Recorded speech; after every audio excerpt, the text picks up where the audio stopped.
Okay, video's recording. We are good. We are go, Houston. It begins in 3, 2, 1. Oh, shoot. There we go. 3, 2, 1. Coming up on TMS. Hey, my lawn is not your bed, buddy. The White House had a pretty serious intruder. Threesome with a homeless guy is the worst sitcom ever. Don't trust the bee on the floor of apartment 23. There it is. Hulu is all into this Stephen King business. Kenan wants out of SNL. Fitness Geek. Jury duty and more on this episode of The Morning Stream. Mr. Bucket! That's right, I'm Mr. Bucket. I'm Mr. Bucket. Toss your balls in my top, I'm Mr. Bucket. Out of my mouth I will pop, I'm Mr. Bucket. We're all gonna run, I'm Mr. Bucket. The game's Mr. Bucket. The first to get their balls into Mr. Bucket wins, but look out, because the balls will pop out of his mouth. I'm Mr. Bucket. The balls pop out of my mouth, I'm Mr. Bucket. A ball is what I'm about, I'm Mr. Bucket. We're all gonna run, I'm Mr. Bucket.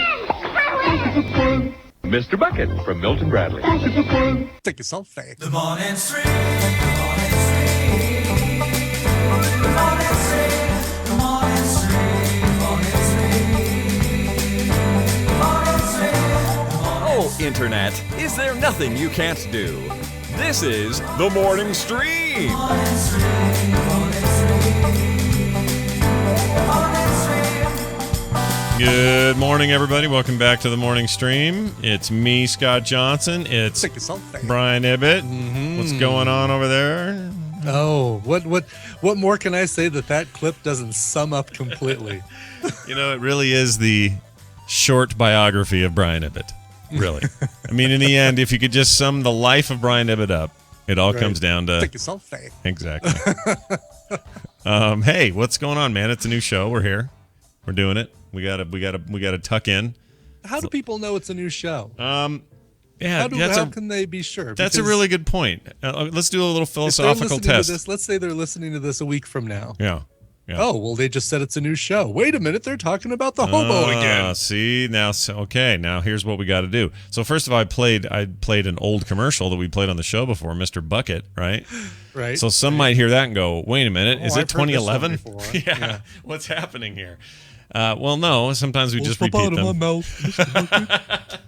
Somebody didn't get this approved through Human Resources. This is the worst idea ever, Mr. Bucket. It's a terrible toy, and no one should Marketing have bought didn't it. like this slogan, Mr. Bucket. Yeah, but can you look? Did you? So here's Don Draper pitching.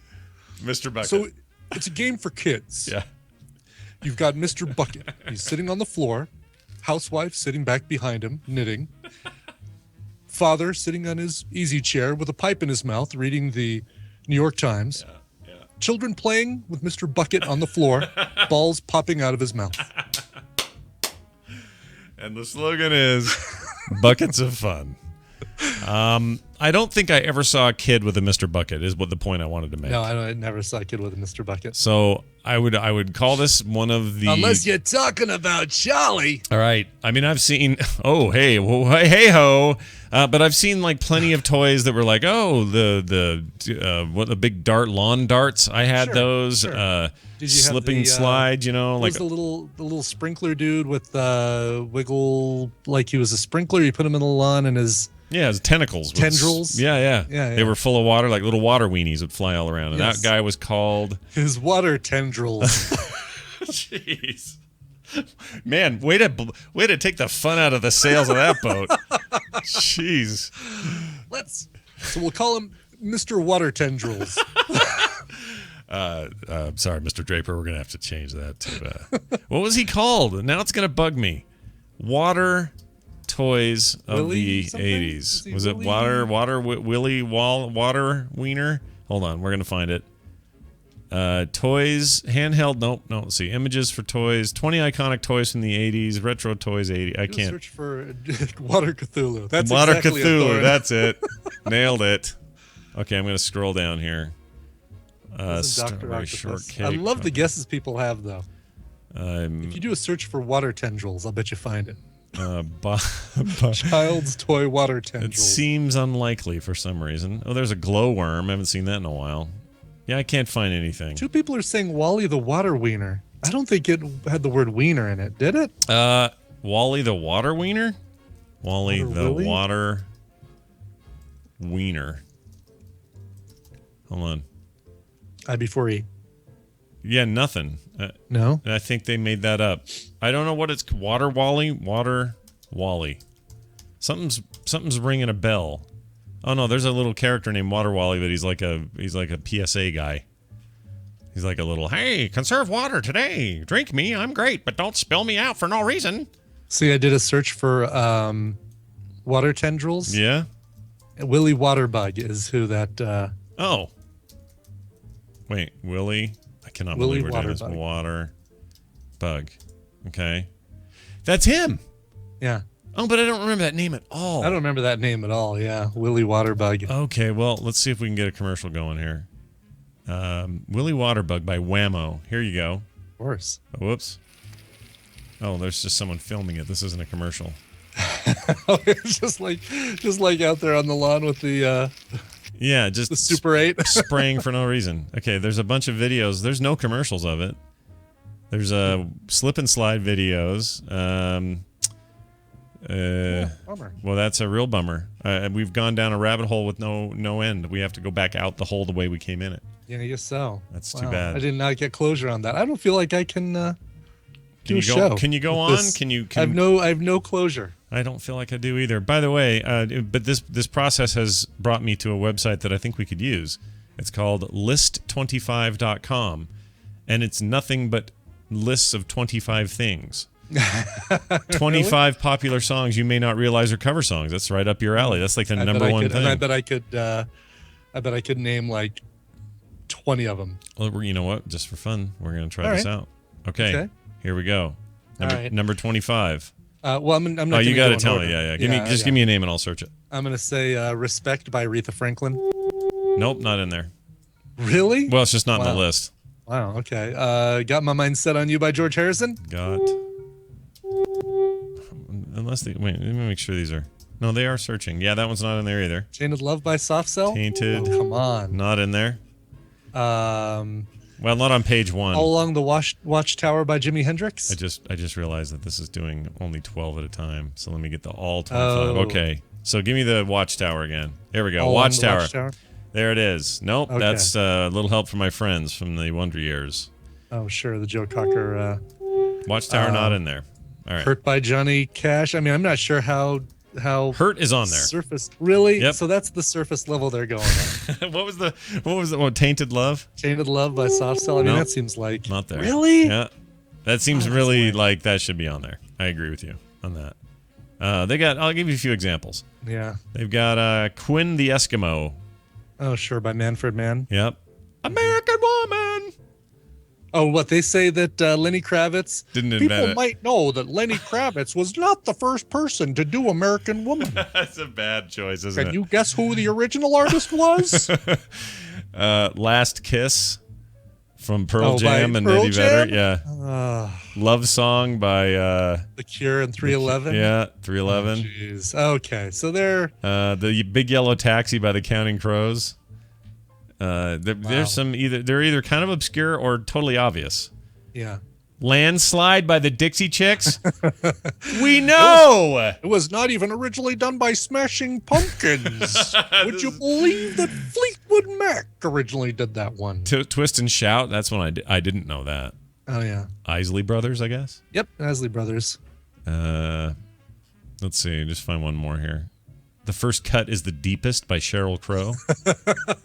See, and she's not even the most popular cover of that. No, this is an odd list. So maybe I don't like this site. I don't know. I don't know what to think. Because they got like great stuff like 25 alarming reasons that sitting down all day is killing you. 25 saviors who will restore your faith in humanity. 25 interesting beer facts that will leave you tipsy. How about this one? 25 mythical creatures that have never existed but people believe in anyway. Ooh, Wow. I want to read one of those. Okay, here we go. You ready? Booback. Booback. It says the booback is pretty much to Czech tales and folklore what the boogeyman is to Western and European folklore. It was usually described as a creepy creature resembling a scarecrow and could cry just like an innocent, unprotected baby to lure its victims to their deaths. Also, some of the more popular tales regarding the booback also take place on the night of the full moon, when the Boo-Back supposedly weaves cloth from the souls of those he has killed, like an evil version of Santa Claus drives a cart pulled by black cats. Wow. The Boo-Back! Boo-Back. That's awesome. Do we have any Czech listeners? You guys can confirm or deny that deal. I mean, some of these are great. The Joramungo, the Ghoul, the Cerebus, we've heard of that one. The Kraken, of course, the Minotaur, the Wendigo. Damn it. Now I'm going to have to play it. Here you go, everybody. Wait, there we go. Wendigo. There you go. Anyway, there's a bunch of cool stuff on here. Talos, the Menhune, the Minahune. It sounds like someone in the Tadpool says that it sounds like you found the crappy version of BuzzFeed. Kind of, yeah. Yeah. Like it's just use the word crappy. Countless lists of 25 things. I don't know. I'm not giving up on it yet. Are there any meta lists like our 25 most hated lists? No, but I think we may run into them ourselves. We just start keeping 25 track. 25 worst lists on the internet. Yeah. Number one, this one. 25 strangest medical cures and remedies from the past. Dead mouse paste. Check this one out. What? The ancient Egyptians used... Made from a DJ?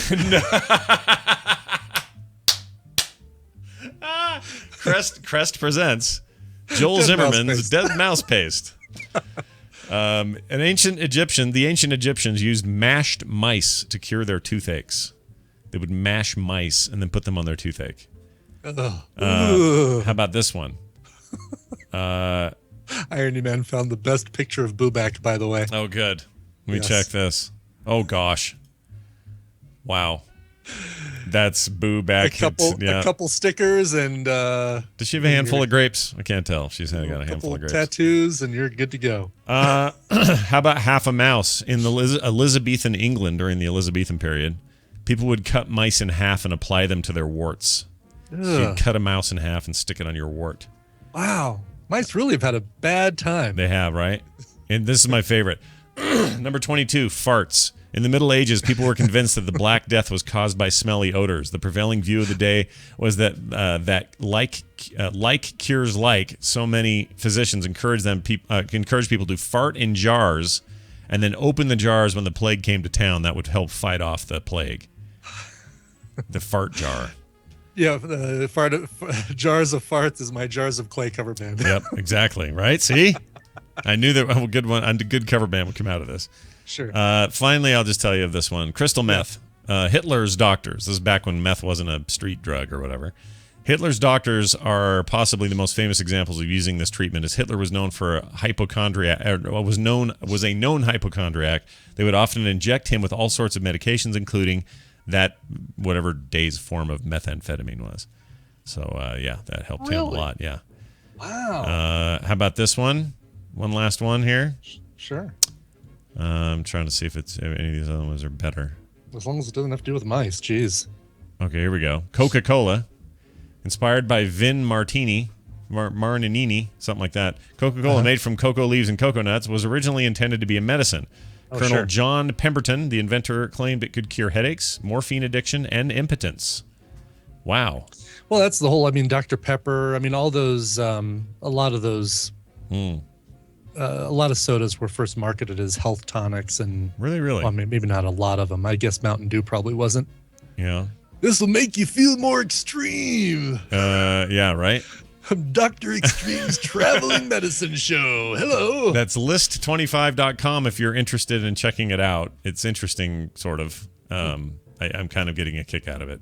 But whatever, it may not be great. Might be a good game to say, every once in a while. All right, here are the 25 such and such. How many of them can we guess? That's a good one. I like it. Maybe we'll return to it. How about this? What does this pretend, Brian? What great fate awaits me when I've seen this omen? All right. A construction worker asleep on my front lawn yesterday. Was it a plague of construction workers? Just two of them. One of them sitting, one sleeping. Was the sitting one singing softly? No, Sleeping yeah, no, but you're really familiar with this lore. I'm surprised you know all the ins and outs of what it means when two Mexicans are sleeping on your front thing.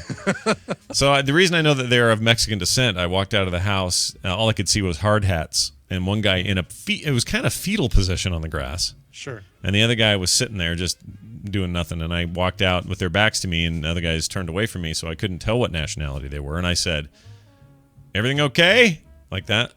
Like, "Everything okay?" And one of them turned around, the helmet guy turned around that was sitting and turned around and said, "Por qué?" Or something like that. It wasn't English. Right. And I went, "Oh, Maybe all right." he said okay. He may have said okay, like we're doing okay. There's some construction across the way because they're putting in all these new homes, and they have been all over the place, and they used my lawn as a place to nap yesterday. Aww. Should that be a problem? Should I not care? You should be flattered that you've got the softest lawn. I guess. I feel like I'm a little weedy, though. We had lush, comfortable for sleeping. By the way, both Randomy and Crazy in the Tadpole suggested you turn on the sprinkler. Oh, that would have been a great idea, and I can do it from the backyard. Nobody would have known. Right. Set up the little camera first. Oh, that's a great idea. Okay, I'm on it because they're bound to be doing this again. I'm sure of it. I mean, if they're going to do it once, why not again? Sure.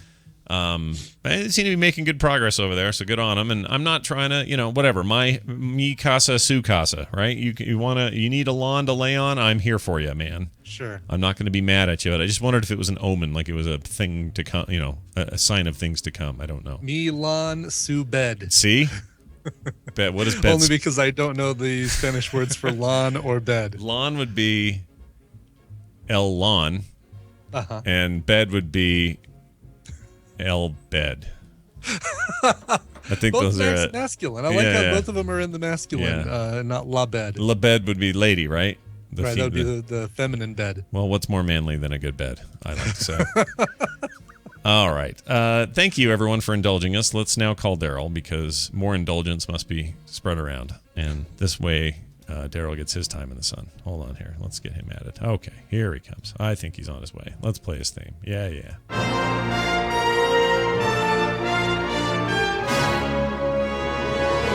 It is Stump a Trek Nerd, and it is brought to you by Leftover pizza from Pizzeria Limone. That stuff is really good. Do you have that there?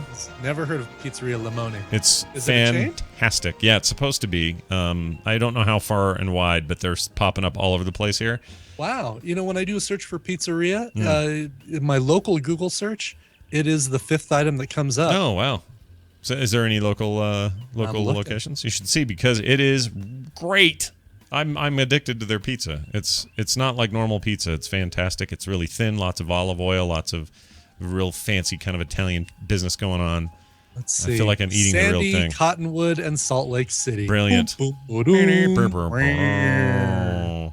Yeah, the one near us is the South Jordan one, and it's awesome. It is so good. Oh my gosh. So you live near 11464 South Parkway Plaza Drive. I'm going to stalk that area till Come I on find over. you. Yeah, come on over. Actually, it's in that same big complex that the Nerdtacular 2010 movie theater's in.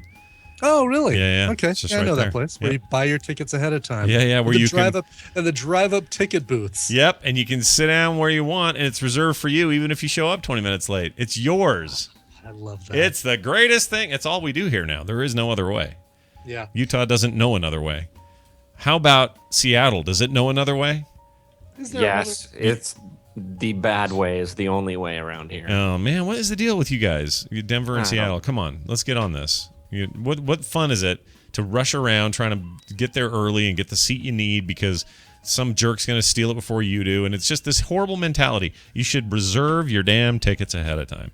I totally agree. And the best part about it is when you do it online, it's this grid of seats in the same shape as the theater with all these numbers on it, and all the green ones are available, and all the red ones are taken. And all you got to do is, if you need 4 for the family, you just click on the 4 you want, put in your credit card, costs you an extra $1 or something to do it online versus there, and then, which is the same for any theater, and then you just go in, and the ticket machine goes and poops them out for you.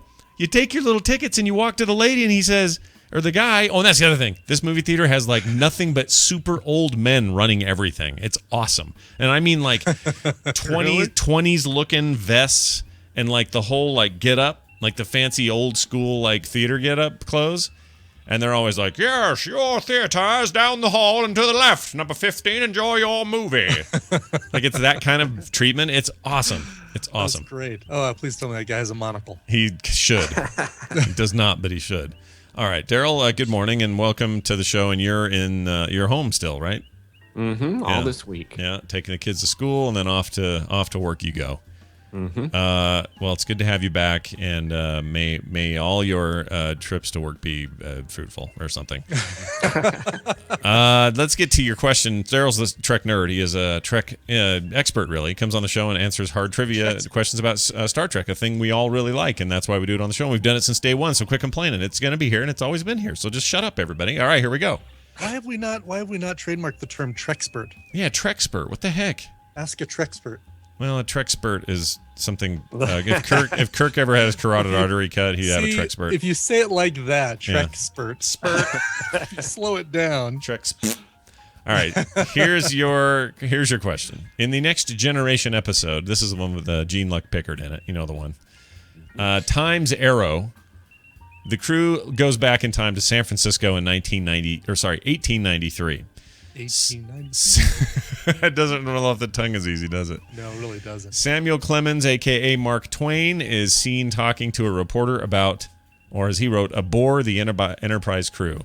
The reporter thinks that this is another story from Mark Twain. The reporter asks if this news story is a sequel. What book does he ask if it's a sequel to?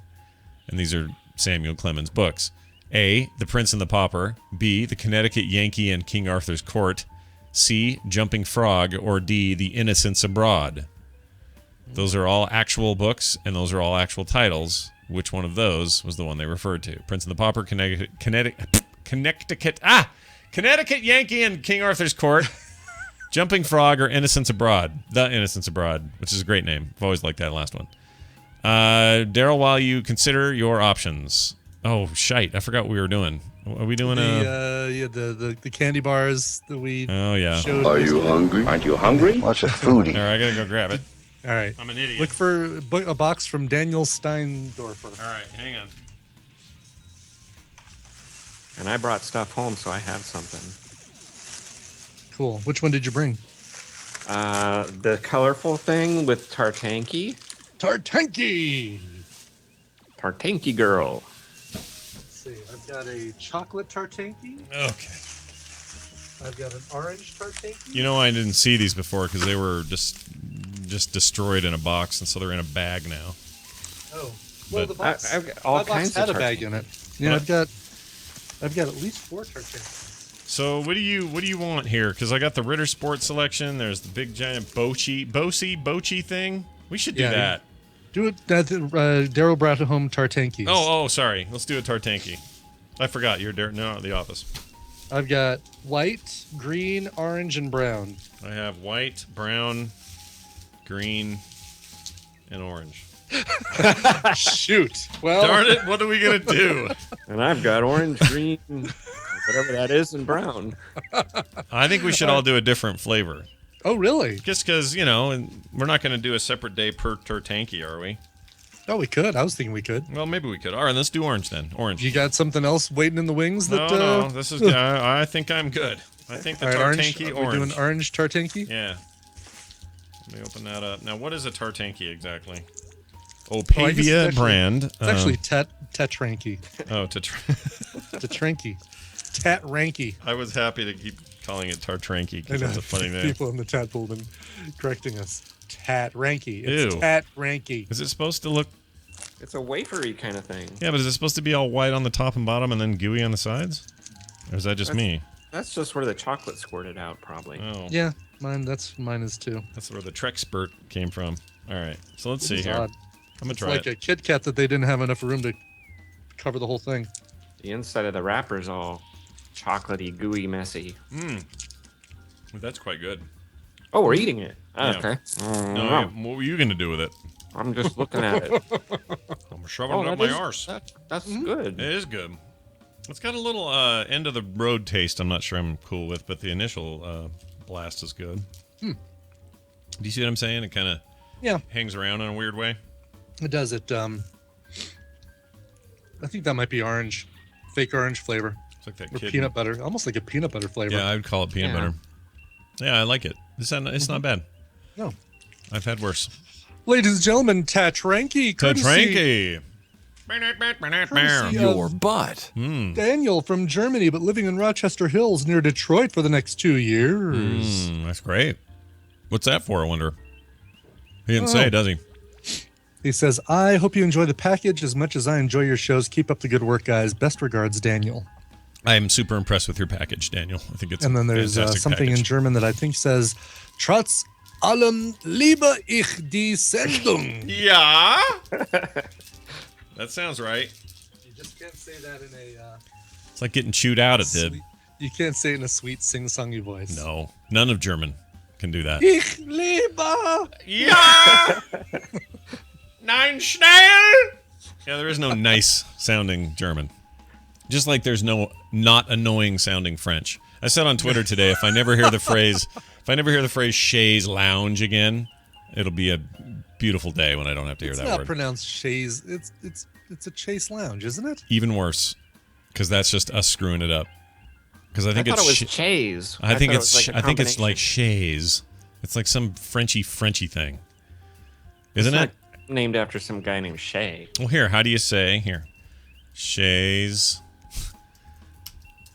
They lounge. sell them at IKEA, I'm pretty sure. Lounge. If you're a real a-hole, you say lounge. Okay. How do you? There's no thing that says. Okay, well, let's Here, just look I it up. found one. Here you go, right here. All right. Putting it in the. Oh, is it a playable? Oh, I can hear it. Okay, here we go. Yes, you're right. Chaise or chaise. Yeah. Chaise Yeah. or So it's chaise lounge. So I hear people say it when they go, "Oh, you guys, I'm so excited to get the new chaise lounge." I freaking hate it. I hate it. Just say you're going to get that dumbass looking bed or something. Ugh. I hate it. All right. Daryl, where the hell were we? Oh, birthdays. Let's give a birthday shout out to someone connected with Star Trek now. That would be Rosalind Chow, who plays Keiko O'Brien. She's 57 today. She's Klinger's wife from MASH. For those not in the know, I saw her on something recently. What was it? Oh, episode of when Kim was watching Bones. She showed up on there. Yeah, she was just on, well, not just, last season on Intelligence, which is gone, Oh, what was that? which was a good show. It was a show with Sawyer from Lost. Oh, that's too bad. I like him. He he had hasn't a- done much. He had a chip in his head that could let him access the internet while he's running around. That's So he could update his Facebook posts and post stuff on Twitter and It's the future of tomorrow, today. check it on Foursquare. Wow. So that show didn't last. Apparently, it didn't do No, well. I didn't even no. hear about it. That's news to me. Did you watch Gotham? I guess you're a- haven't you're a yet. It's day cord after for cutter, me. so, Yeah. yeah. So what'd you think? Very. Some people are raving. Some people are like, eh. Oh, I'd say it was adequate. I mean, basically, it's really the second episode is where you're gonna find the meat, because the first episode they have to introduce everybody. They have to introduce you to Jim Gordon and the Penguin and Edward Nygma and all these characters, and then episode 2 is when you start getting the meat of the show. So did you get from the tone? This is my biggest question about that. Is the tone of it, even in the first episode, like weird Gotham, or is the tone of it like gritty crime Gotham? More gritty crime Gotham. All right, I'm into that. I don't Yeah, like the there's- weird Gotham. Yeah, it's a it's closer to Christopher Nolan's Gotham than it is to Tim Burton's Gotham. Okay, good. That's fine with me. And as long as it's nowhere near the 60s Gotham, I'm very happy to hear that. Oh yeah, no, it's not at all like 60s Gotham. I mean, it's like a cop, a cop drama that happens to have some characters whose names you know. And that's a little weird to me. Because you really, what you want... Listen, I'm going to say something controversial here. Okay. But usually in your Batman stuff, you kind of want Batman in it. You know what I mean? Now, Yeah. I get that there's a lot of offshoots in comics especially where it's like, oh, those two detectives that are always in Spawn, now they have their own series and it's really Right. interesting. Or, I'm trying to think of another one. There's a million of them. We're talking about this on Comic Dorks now. I've forgotten it all. But the just the idea that you're taking Batman out of your Batman world seems crazy to me. Sure, and he's not terribly. He's not completely out because you've got Bruce Wayne. He's a You know, kid, you've got right? Bruce Wayne and Alfred. Yeah. All right. And he's going to be a very prominent. I'm guessing from the way that he and Jim Gordon connect that he's going to be a very prominent character in the show. How's the kid actor? Is he any good? He's all right. He's no Dakota Fanning. he's no Dakota Fanning, but then he's also no Jake Lloyd. So Oh, good. We're in then. That sounds fine. Right. You can find me some happy middle space there. I'm into your little thing. I'll watch it and see. I don't know. Yeah. I don't know We're where my giving head's it at. 6 episodes. All right, that's right. So you'll keep us informed on how that goes. That's All right, Daryl, back to this here. Oh, whose birthday was it? Did you already say? Yeah. Oh yeah, Keiko. Got it. Mm-hmm. My short-term memory is shitty today. I don't know what's going on. It's just like real brief. I don't know what that's about. All right, Daryl, let's get back to your question then. In the this Next Generation episode here, you got this Times Arrow episode. They're all in San Francisco. It's the late 1800s, and you got Mark Twain. And he's got one of these 4 books that this reporter is being, this is a sequel to your last book, isn't it? Was it Prince and the Pauper, Connecticut Yankee and King Arthur's Court, Jumping Frog, or The Innocents Abroad? I'm not a fan of this one episode. I think it's a 2-parter. Yeah, and there are multiple 2-parters with Mark Twain in them, right? Didn't he keep coming back? No, this is the only one, unless he was a holodeck thing. Oh, I could have sworn there was one Because I other remember this time. one too, and it was so twisty turny and Maybe dark. holodeck is what I'm thinking. Or something. Somebody out there can tell me if I'm crazy, but I swear, like he was on one where they were all back in time, and Data had to make a radio out of freaking fish parts or something, and what's her name? Guinan was all over, and because she knew Twain from some other thing or something. I don't know. Right. I don't remember. Is it? Was this was a season finale and a season premiere, right? It was like end of season 6, beginning season 7 or something. I think it was between 5 and 6. 5 and 6. Is it the one where they found Data's head in the future? Yep, that's the one. Okay. In the past. Spoiler, everybody. Oh no, I'm sorry. Yeah, they found Data's head in the future, and they had to go to the past to figure out how it got there. Right. Even though Data exists in the future, somehow his head is in the past. It was another excuse for them to dress up in old-timey clothes and walk around some sets that they already had built for something else. Yep. Exactly. Hey, we got Universal Backlot all set to go. Who's ready? Everybody. All right, Daryl. Where do you land? What do you think? Oh, let's see. What was A? A was The Prince and the Pauper. Well, we're not making popcorn on Star Trek, so no. What was C? C was Jumping Frog. That sounds so fake. No. It's real, but it's not. It's a real book, but you don't like it, yeah. And what does the V in VIP stand for? What about the I? All right, so no Jumping Frog, no Prince and Pauper, you're saying. Yeah. So, and D was what? D was See, I didn't write any of these down this time. the Innocents Abroad. No comment on that one. I'm just gonna pick B. You're gonna pick D or B? B. B is in boy. All right, well, let's find out if B's that's in Borg. that one's the Connecticut Yankee in King Arthur's Court. Is he right? Congratulations. He is right, it turns You're out. a winner. The Connecticut Yankee in King Arthur's Court is the answer. He asks if this will be the sequel to that book. He talks to the reporter about people in the future in San Francisco. Here is Der Clip. Right here. This idea of time travel, not so far-fetched as it might seem. In fact, I have just learned that even now there are people from the future right here in San Francisco. And I have no doubt that their intent is to foul our world just like my Yankee did in King Arthur's time. Well, sir, let me serve notice.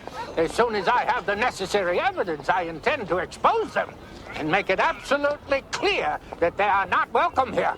Yes, sir. And will this be a sequel to Connecticut Yankee, Mr. Twain? Name is Clemens, boy.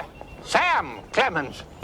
So I don't like I've never liked their portrayal of Mark Twain. Because I don't think he was like that. No, it's like he's a cartoon of himself. Yes. Exactly. He's like he's played by what's her name on that old show. I know who you're saying. I can't think of it though. I was gonna say Samuel, or no, what's the character? The Hanna-Barbera rooster. Listen, I say here. That's the one. Or I guess it was Warner Brothers. Warner Brothers. What's his freaking name? Hancock Rooster Tail. Yeah, Hancock Rooster Tail is not his name. It's listen, I say, listen. It's oh gosh, what's wrong? Foghorn Leghorn. Foghorn Leghorn. There we go. Hancock Rooster Tail. That's the rip-off version. That's like the Hanna-Barbera version. Yeah, no, he's just it's stupid, and I feel like it's not even the right personality. Like he's too conspiratorial. I'm going to expose these people who've come to town. It's just stupid. It was bad. It was always bad. It didn't sit with me right then, and damn it, it doesn't sit right with me now. Yeah, me too. Like some oily meat. It just doesn't sit right with me. Daryl, congratulations. You've done it. So far this week, you are nailing it. Daryl is the Trek Nerd, and that's on Twitter. You can also find him at This Week in Trek at thisweekintrek.com and at The GrumpyCast, but it's just GrumpyCast. I say the in a proper way. Daryl, why don't we play a little game with you now called, what the game is it? What is it? Okay, it is, before I say that, notice I have been here in front of the camera. I have not been typing and looking up stuff, so all you negative Nancys can just bite my something. Come on now, give us your something. Give us a word. Okay, here you go. All right. That's not the game. The game is Star Trek game or actual goose. Guess what body part Daryl wants you to bite is the game. Okay, actual body part. Wait, what'd you say? Does this a Star Trek game or an actual goose? Okay, goose or game. Got it. Oh, wait, here's your thing. This promises to be a very gay dinner. All right. Answer. Oh, don't play that. All right, go ahead.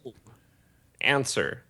That's the word. Oh, answer? Star Trek game or actual goose or something goose related? Oh my gosh. Is that what you said? Yeah. It's a goose. It's either a goose or a Star Trek game. Yeah, or actual goose. I can almost hear what's her name? Crusher going, come on, Worf, let's go to 10 forward and play a quick game of answer. You need to relax or something. Right. Can I get a spelling? Oh, crap. No. Oh, well then it's probably a goose. Okay, yes you can. All right. ANSER. Answer. Okay, that sounds like a goose. Then I'm leaning goose then. Yeah, I think goose. This is the genus for many geese, including Mendoza. Ah, the geese, really? the Mendoza, really, the Chinese knobby head goose, whatever the hell it is. Mm-hmm. Congratulations there to Brian and I, because that was smart to ask for the spelling, dude. You're no stranger to trivia and high pressure. You know what this is like. Well, you repeat the question. Hey, real quick here, Squarespace sponsoring today's show. Squarespace.com, where you could go make a website about all the goose genuses if you wanted to. If you wanted to chronicle the life and the times and the trials of one Mendoza the goose, you could certainly do that at Squarespace.com, and you could use this code to save you a little bit of money. Morning will save you 10% off your account.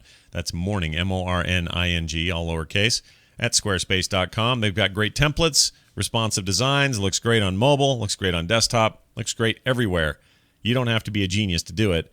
A better web begins with your website. Again, that code to save that money, that's 10% off your account, is Morning at checkout at Squarespace.com.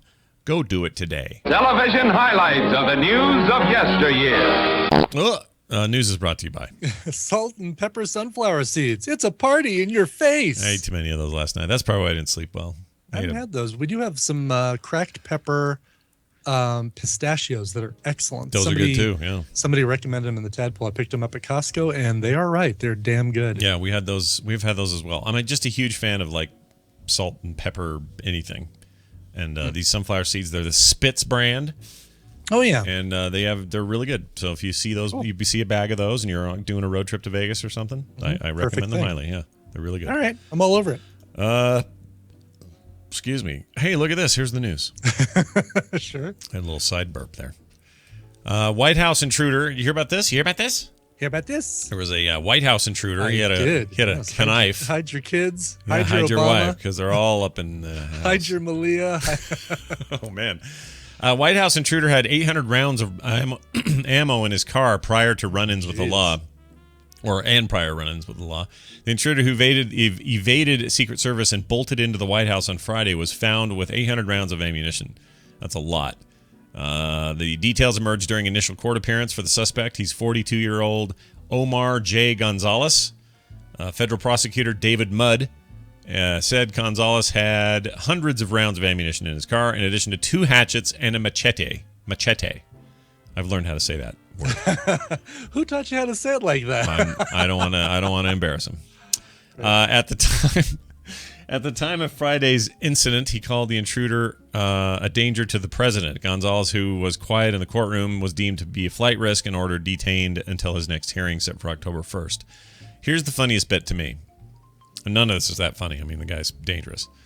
And that's a lot of ammo, and that's a lot of guns and weapons and stuff. And the fact that he burst in there with a freaking knife and got as far as he did is also scary. So I saw this article on CNN or somewhere where they put up a whole new line of fences, like kind of temporarily, but they're there. They're held together, each fence length thing, whatever, the little piece of fence is all held together by pull ties. You know, the plastic pull, you know, what are they called? They're called pull zip ties. Zip ties. They're tied together with zip ties. So just bring a pair of scissors. Yeah. Anything is fine to cut those. A sharp fingernail, maybe. Yeah, crazy people like this, dude. Wow. I did have a friend who, no matter what the article is, no matter what the conversation is, he hates Obama so bad that he has something to say negatively about him in regard to it.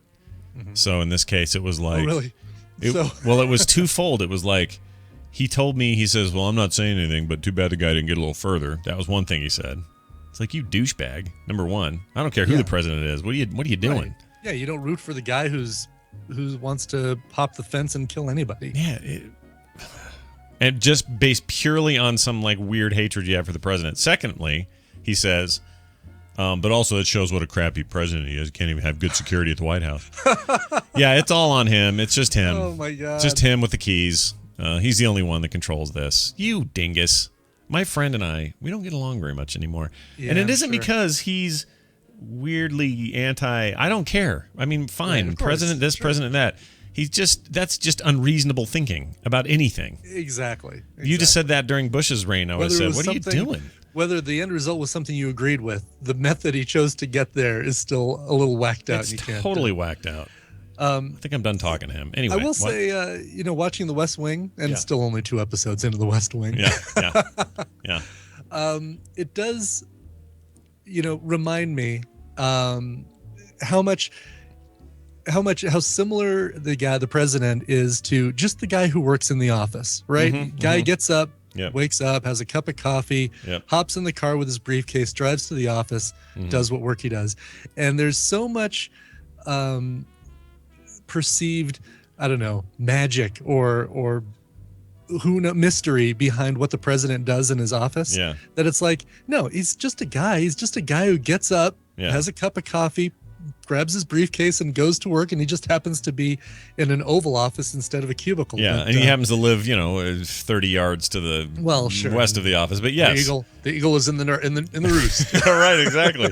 But you're totally right. There is a kind of, let's just open this up and look at the business of how this all works, and it's just a fascinating. guy in an office, right? And there's so much, I don't know. There's so much put around him, and so much of this stuff that is just kind of blown up that it's like you forget that there's just a dude behind all this. Yeah, just an office worker, an Oval Office worker, just a dude, and a bunch of other dudes in there. Like I'll watch. I'll see a photo of an aerial shot of like the Oval Office where there's like a dignitary there, and all these secretaries of whatever are sitting around, and all I can think about is that guy probably is holding in a fart. That guy over there is probably. Really? Of course. Yeah, because they're people. They're just people. You forget, though, don't you, that they're people. But they're people. They're fine. You do, yes. All right, so that's awesome. Going on. A threesome with a homeless man turns violent after a beef taste test. Oh, stop there. Well, that is the end of it, how right? Could there be any more story than threesome with homeless man turns violent after beef taste test? Beef taste test. Spun a wheel, or actually used autocomplete for the new iPhone keyboard. They used autocomplete to write a headline. They just kept pushing that left button over and over and over. Police say threesome in Bay City, Michigan went horribly awry last week after the menage a trois, another annoying French thing, devolved into violence. And I've never been invited to one. No, never. You got to be on the special list. devolved into violence and meat throwing. Martin Miller, 30, and his wife Daniela Miller had been sharing their home with a 20-year-old Michael Cheney. The Bay City reports Cheney told authorities that he was homeless. Last week, the couple and Cheney engaged in a shared sexual experience, after which Cheney told the cops Martin Miller became jealous of him. A few days later, this is how these things go, by the way, folks. I don't know if you're aware of this, but it is actually kind of a hard thing to work out. Like, right. I know having never been involved in such a thing, but knowing people who have, there have been repercussions that haunt them to this day. So I'm not here to judge or tell you what to do. I'm just saying it's complicated, and you shouldn't think it's like in the books and the magazines you read when you were a kid. Okay? All right. A few days later. It's not like in the Penthouse Forum letters. I never thought I'd write a letter. Well, yeah. I never thought I'd be one of those guys. But today I learned, it's not that way. A few days later on September 12th, Cheney was cooking ground beef and brought a spoonful of it into the bathroom to ask the Millers to give it a taste test.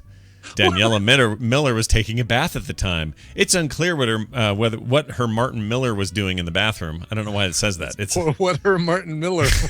It's a weird way to say that, but when it says what it says. But when Cheney offered up the meat, Martin Miller allegedly grabbed the beef and threw it into the bathtub. Cheney came back with more meat, and Martin Miller did the same thing. Both Daniela Miller and Cheney told the cops. Martin Miller and Cheney then began to argue, which escalated into Miller threatening to beat up Cheney and Cheney telling him to go ahead. Miller allegedly did so, kicking Cheney in the chest and choking him. You know what? There's way more to this story than we're being told, but the bits they've saved for us are pretty classic. I love that the clip art photo that they found for this article is just somebody making meat. Yeah, like cooking beef. We got any case photos? Nope. You got any mug shots? Nope. All right, just get a picture of some meat. It'll be fine. That's what they said. That was the newsroom. Pictures of these people? Yeah, there aren't any as far as I know. Bummer. That's too bad. Yeah. Today's show brought to you by the Texas Beard Company. Don't get ground beef stuck in your beard is all I got to say. No. These are all natural, man-made beer care products. All right? I almost said bear care. That's not what I meant. No, it's awesome. A whole separate product. It's really, really cool. If you go to the website, you kind of get a taste for what these guys are and who they are. TexasBeard.com is where you want to go. And if you got like a scruffy thing like me, or a little bit more of a goatee like Brian, or if you got like the full jury, with just that beast of a beard, you want to make that less itchy, much softer, have it smell good. 4 manly scents, by the way. That's what these guys will give you. Women like beards, all right? They're into it, and you want to be into it. It's a renaissance time for beards. It really is. Beards are amazing, and I want to save you some money when you go check out this thing. All right? Go to TexasBeard.com. When you check out with your order, use Morning Beard, and you get 20% off your entire order. That's Morning Beard, one word, and that gets you 20% off. There's also free shipping anywhere in the U.S. for orders over $25. Shop at TexasBeard.com today and see why your beard deserves better care from guys who know beards. Okay? All right. The Morning Beard. The Morning Beard. Chairman J. Parnell Thomas of New Jersey opens an inquiry into possible communist penetration of the Hollywood film industry. It's Celebrity Poop, and it's brought to you by... Brought to you by Jogging in Dog Vomit. Yeah, yesterday I stepped in a pile of dog vomit. And I should have... Well, I assume it was dog. It looked like dog vomit. You know how like dog vomit looks like quiche? I don't know if you've ever noticed that. It's specifically quiche looking. I stepped in a big wad of that, and I was pissed. But I ran longer and further, and I think I killed it. I got rid of all the dog vomit. You got it all off the shoes? Yeah. But that happened to me. There are a lot of dogs where I live. Lots of dog walking going on. And little bag terminals everywhere, so you can get a little bag. That. Yeah. It's pretty nice. It's nice. I applaud the people who refreshed the bag terminals. Yeah, and here in my part of the woods, we believe in 2 things: reserved theater seating for films and dog bags everywhere. I just got the nicest text from Tom Merritt. Oh, what'd he say? I'm not going to read it. Oh, watch your step when you jog? Just said a really nice thing. That was nice. Oh, I don't know if he's listening, but thanks, Tom, if you're listening. I'll text you later. I'll be back to pick you up later. I love Mr. Microphone. I love it. Hulu, in celebrity news, Hulu, you know Hulu, they do the streaming TV. Sure. It's guaranteed 11 commercials per hour. Yeah, or a message saying, quit blocking our commercials, even though you're not. Hulu has ordered... The following program is brought to you with limited commercial interruption by Shake and Bake. I'm the guy who's the main dude in the Walking Dead video game. Hulu has ordered Stephen King's 11/22/63. That's a book based on, or it's his take on the Kennedy assassination. It's a thriller. It was a time somebody went back in time to try and stop it, I thought, right? Something like that, yeah. There's some sci-fi edge to it. And J.J. Abrams had optioned it and owns the rights to it, his production company. And they sold the rights to Hulu to make a direct-to-series version of this, a 9-hour adaptation of Stephen King's time travel novel about Kennedy assassination from Abrams and Warner Brothers Television. The miniseries based on King's best-selling 2011 rather, published by Simon and Schuster. I mean, sometimes just Simon. Together. Yeah, I know, right? Man. You never hear about just Schuster, though. Schuster can't do anything without Simon. No, in that time they found him in that hot tub, passed out with a... They don't bring that up anymore. No. Yeah. I mean, how he even got a severed camel hump in there is beyond me. Right. Follows high school teacher Jake Epping, who travels back in time to try to prevent the assassination of John F. Kennedy in Dallas on the fateful day. I don't know how that book ends up, but I'm kind of curious. I never read it. Maybe I should read it. Regardless how that book ends up, if Stephen King is involved and it does really well, then the last episode will be instantly transformed into a season finale, and they'll try and stretch it out for another 3 seasons. Wonderful. Well, I do like that they're saying this is 9 episodes and they're done. I do like that. I hope that's the case. If that's the case, I'm all over it. That's what they should have done with Under the Dome. Yeah, I got burned by that Under the Dome. Burned. I feel like we live in a time where this kind of strong miniseries effort is a time to do it again. We can get back into that and do good jobs with it. Fargo proved it. American Horror Story does it every season. They make a separate thing. You don't want to stretch that out. I don't want to still be watching Dermot McRolney get his wiener burned. Why would I still want from season 1? I wouldn't want that. No. Kenan Thompson, you know him? He's He's from What up with that? What up with that? He's from Kenan and Kel, He was long running. Are we going to go back to Kangaroo Jack even? Yeah, sure. Do we want to bring that one up? Oh, that's right. Kangaroo Jack is so terrible. Anyway, Kenan Thompson, who's been on SNL now for a number of seasons. I don't know how long, actually. Do we know how long? Been a while, right? Doesn't say. I'm surprised. Actually, it's got to be like... It says it says that he's one of the 4, like he's the 4th longest person on SNL. Currently, from the... Yeah, Daryl Hammond, Seth Meyers, and Fred Armisen. I thought Tim Meadows was, he was on there long, Yeah. Well, hold on now. That's an interesting question. I want to know who's been on SNL the longest. Who's the all-time leader? I think Daryl Hammond. I guess. Oh, did you hear about Daryl Hammond? He's going to be the new voice, the new announcer. He's going to take over for Don Pardo. And he's going to do his voice because he did it before. There were episodes where Don Pardo was getting like his teeth done or something, and he did it that day. Right. And nobody knew. He did it for like a few times. Yeah. Wow. Fred Armisen, 11 seasons. Good Lord. Really? Yeah. Let's see here. Here's the list. I've maybe seen SNL. Daryl Hammond, 14 seasons. Okay. Seth Meyers, 13 seasons. Al Franken, 12 seasons.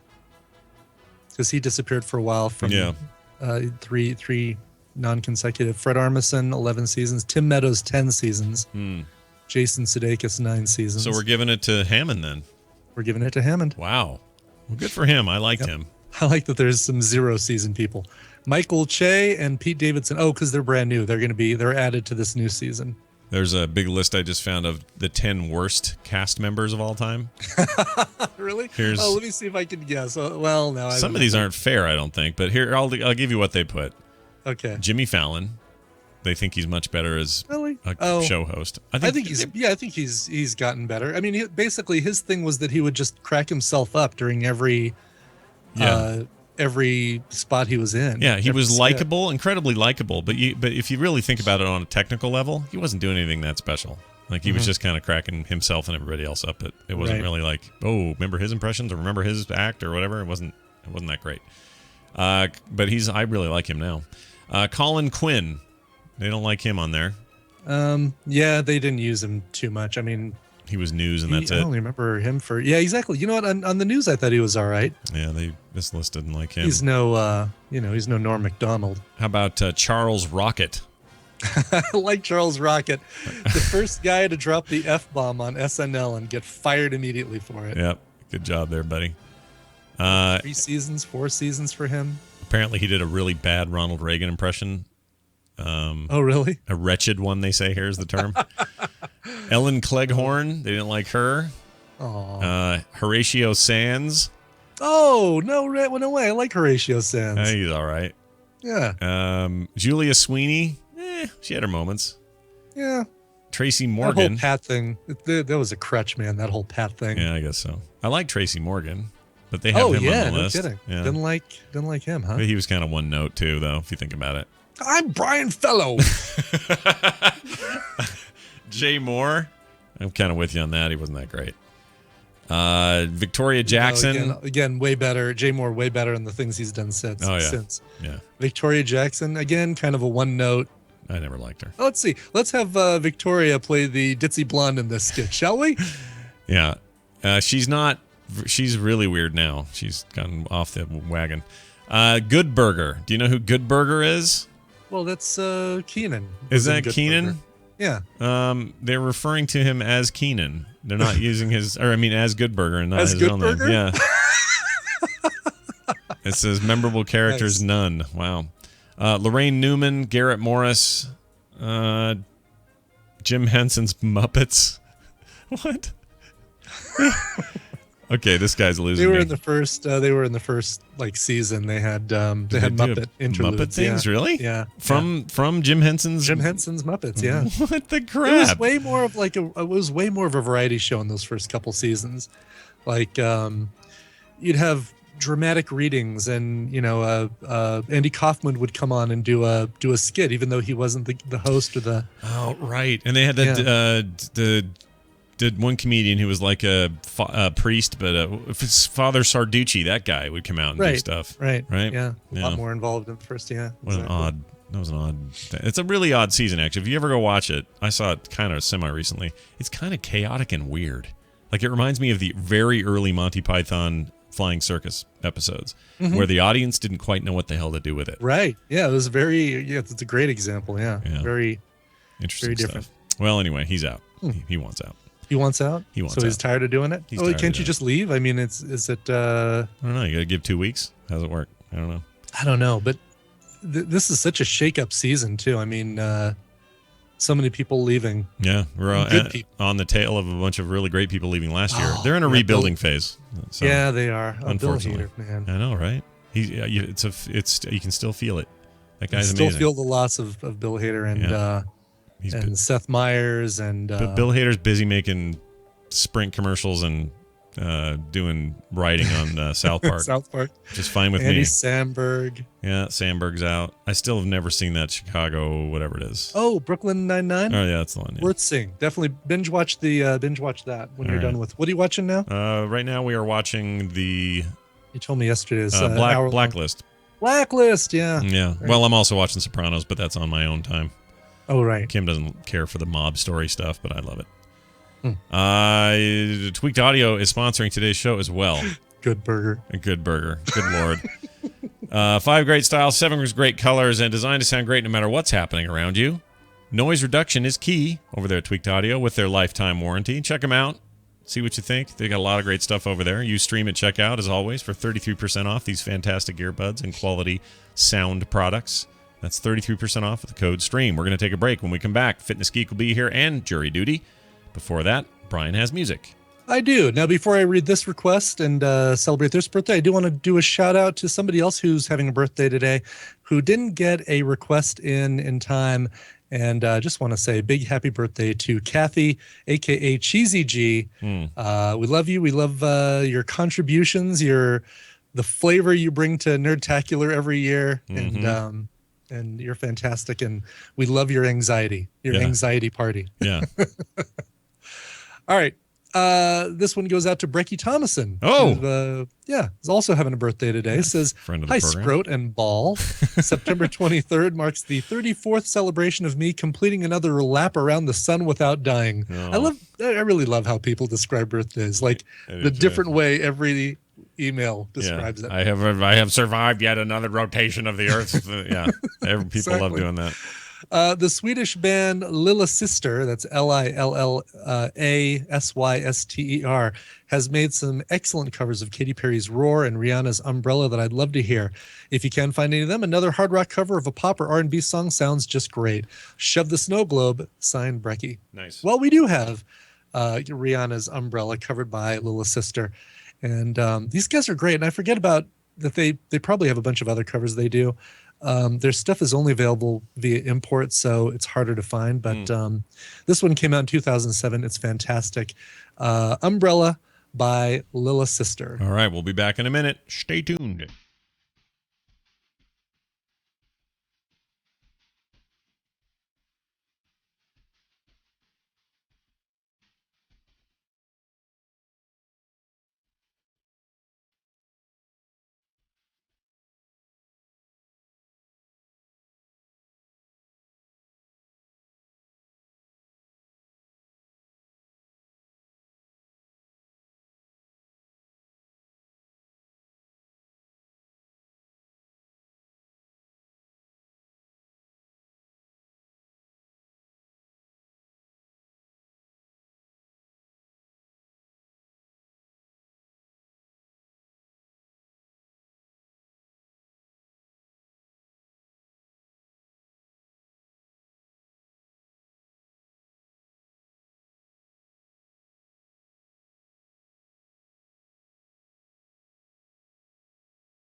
All right, children. Who's going to be the first one to recite the alphabet? How about you, Anne? A, B, C, D, E, F, E, F, E, F, Hudson.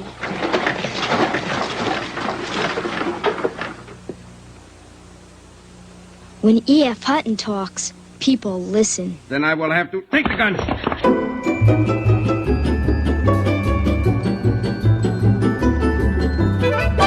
The morning stream. It's alive. It's alive.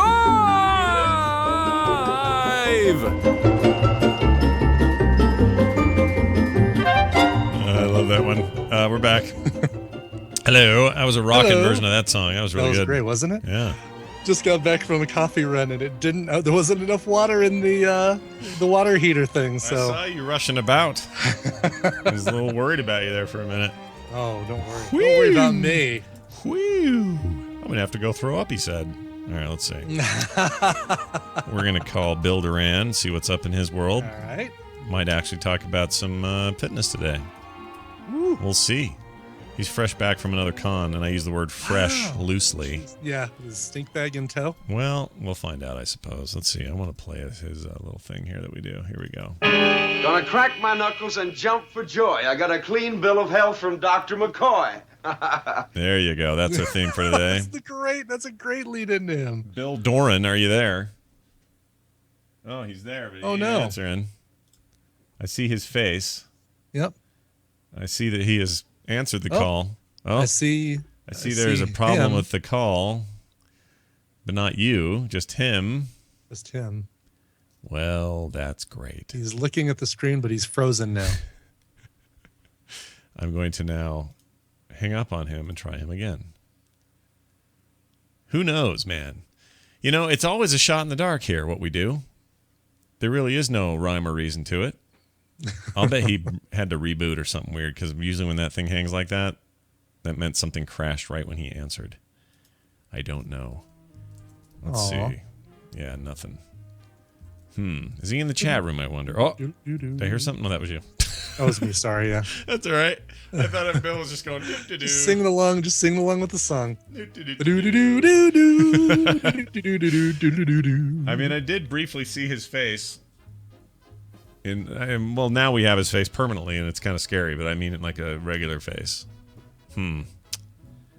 Well. Darn it. I don't know what to do here. Let's see. Let me text him, maybe. This is good radio. Actually, what I think I'm going to do, I'm going to pause here for a second, because I need to save this file anyway. All right. Hold on. I mean, I did briefly see his face. Beard. We'll put that right there. No reason to not do that. Video people on YouTube will get the whole thing. Nice. I'm not And our pausing that. streamers. Yeah, and our streamers. You guys, this is a special moment to sit and watch us deal with.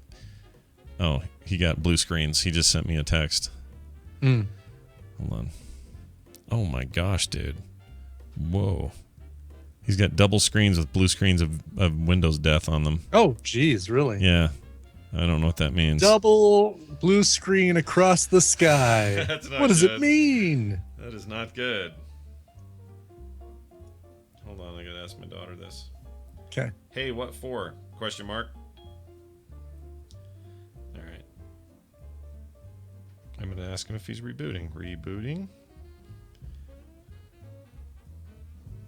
I am really enjoying this new phone. I love how it feels. The screen is Rub it in. beautiful. You're gonna love yours, dude. Oh, I can't wait. Yeah. Well, you're gonna have to. Well, yeah. I can wait. Okay, Yes. he's rebooting.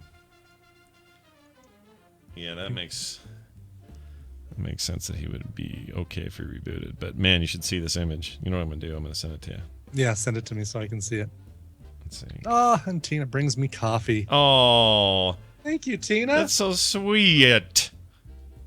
Say hi to everybody. Hi. Hi, Tina. Hello. I gotta find your name. Hibbit. What is this? No, Nice. All right, I just texted you that image.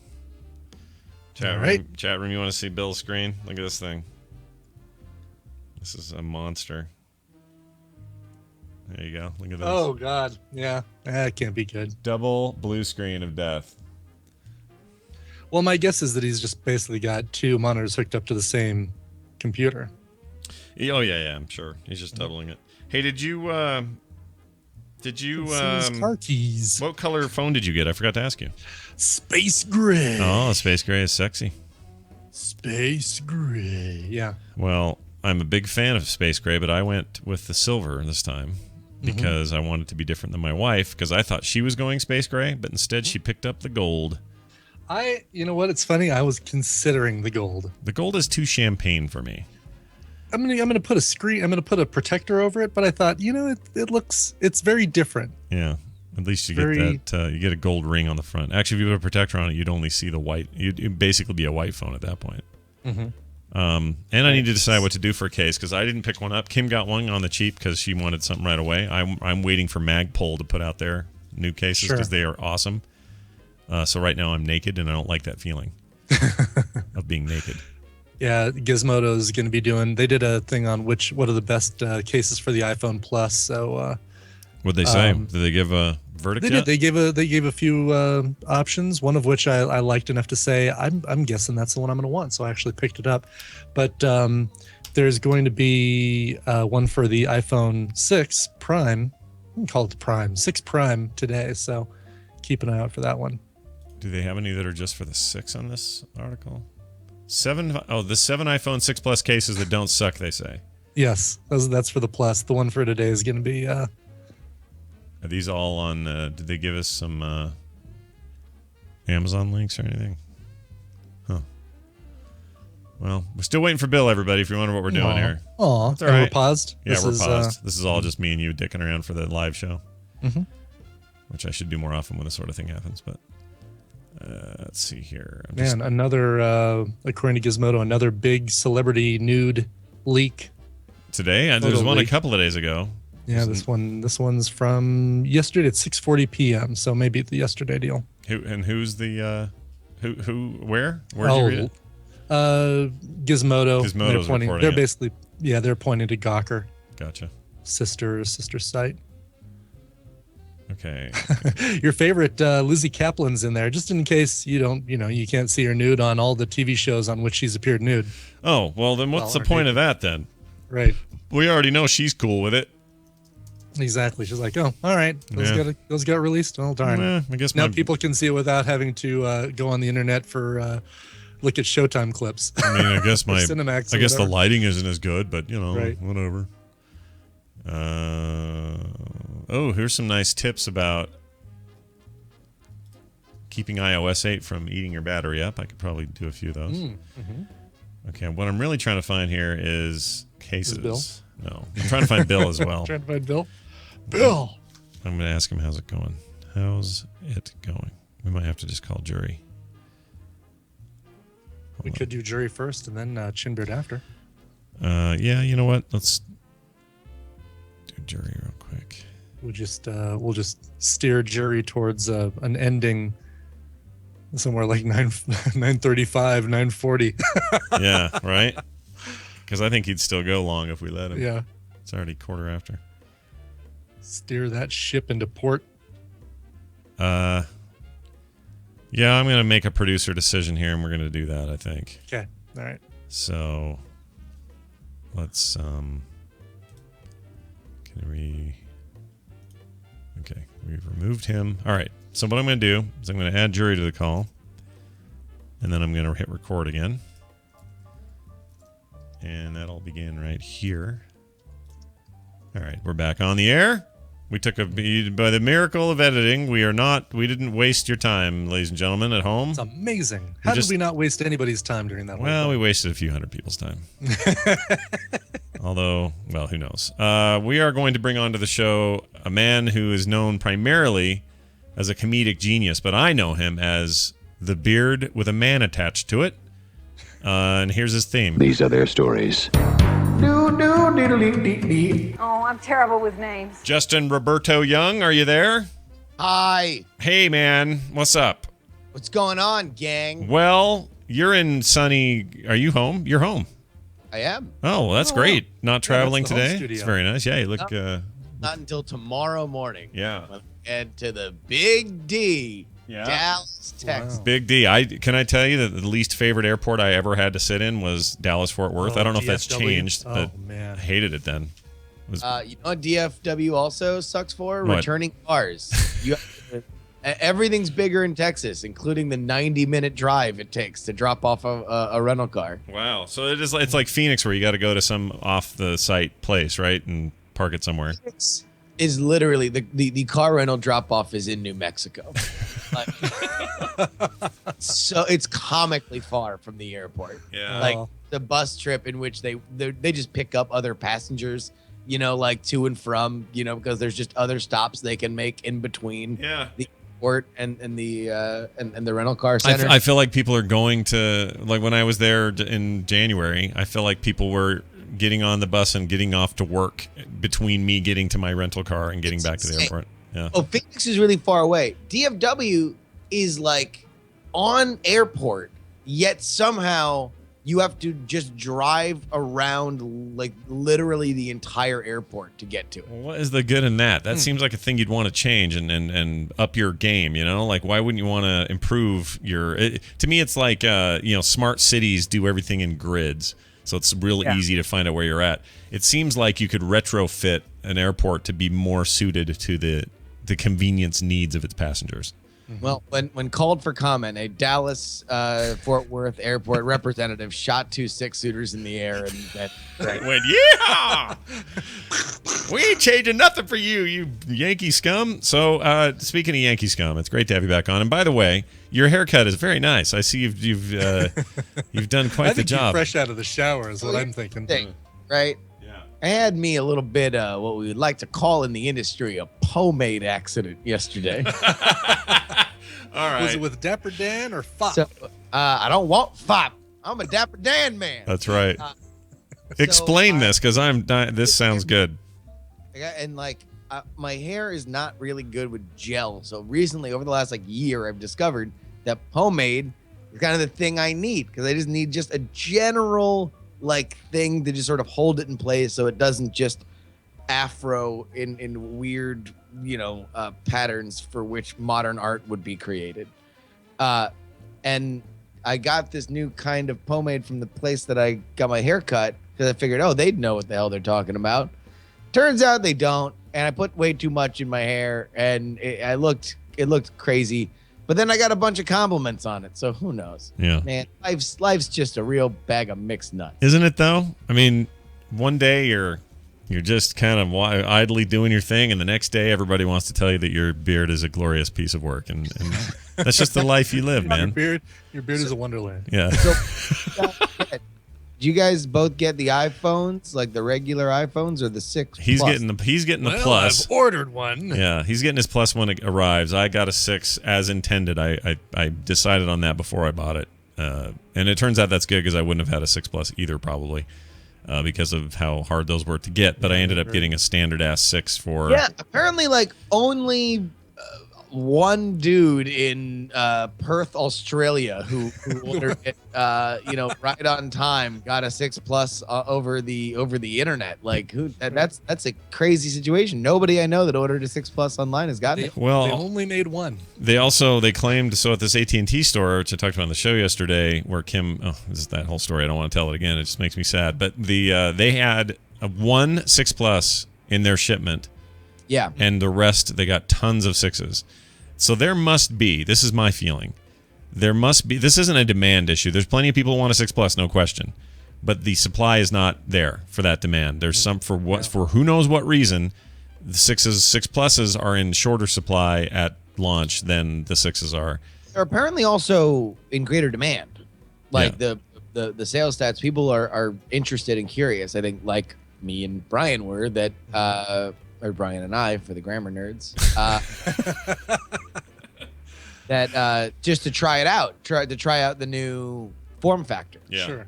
Size, Because I mentioned this on the episode of Current Geek that I was on with Anthony Carboni. That was a great episode, by the way. Holy cow, we had fun on there. That's how I got this 6 Plus Mhm. was because there was a dude at an AT&T store that was like, "Hey, we have one. I'll set it aside for you if you come in and buy it." And I Yeah. did. Oh wow. And that he's like a fan or something, right? Yeah. So did Which, you? by the way, hey, Yeah. Brian, Yeah. just roll with that, man.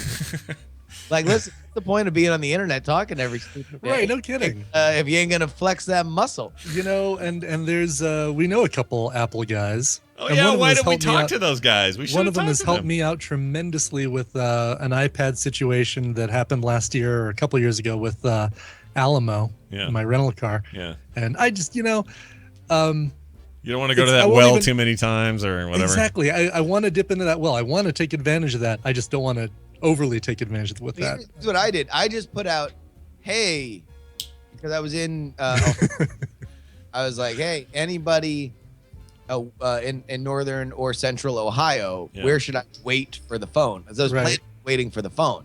Like, Sure. literally, you just need to announce that you generally have a problem, Yeah. and then like the internet just kind of reaches out to solve it. Yeah. Yeah. No, I've had good luck with that as well in the past. I See, think you don't just go out there like you're some sort of operator, and you're like, "Hey, I need an iPhone 6. Who's willing to give me one for free? I'm Brian Ibbett. Do you know who I am? I'll You know who the F I am. Here's the cover of Mr. Big Shot."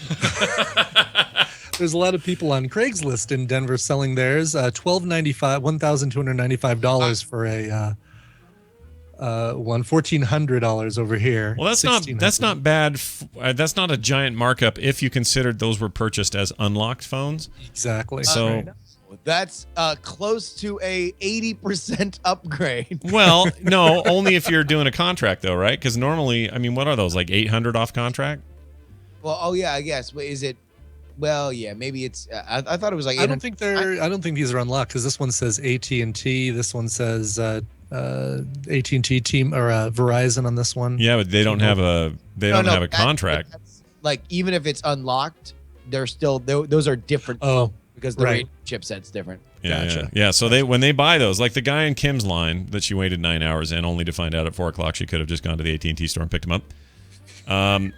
She taught. There was a guy I was talking about. The guy up front in the line comes back toward the line with this brand new 128 gig 6 Plus he bought and said, "All right, I'm taking bids. We're starting at 2,000. Who wants it?" And was trying to get people to fork over a bunch sold? of cash. She wasn't sure because they got past her before she heard, so she's not sure if that guy ever sold it. She assumes he did because, he never came back up front. It was a rabid fervor. There was a bunch of that going on, and there were quite literally 1,000-something people in that line. She was about in the middle of it, and it was just bonkers. And then Man, it would be great. That I don't know why, but it would just tickle me pink if like the seedy, primal, brutal underbelly of what is quite possibly America's nicest city was revealed in the orgy of commerce and desire in the Apple Store line. Well, I think so what she told me was that everybody in her immediate vicinity, people within her chunk of line, seemed completely like irritated and put off by this guy.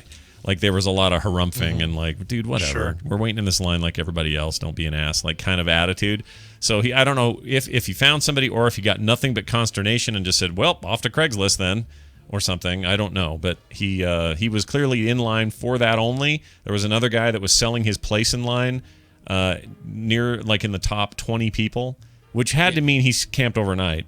Was selling his place in line for $300.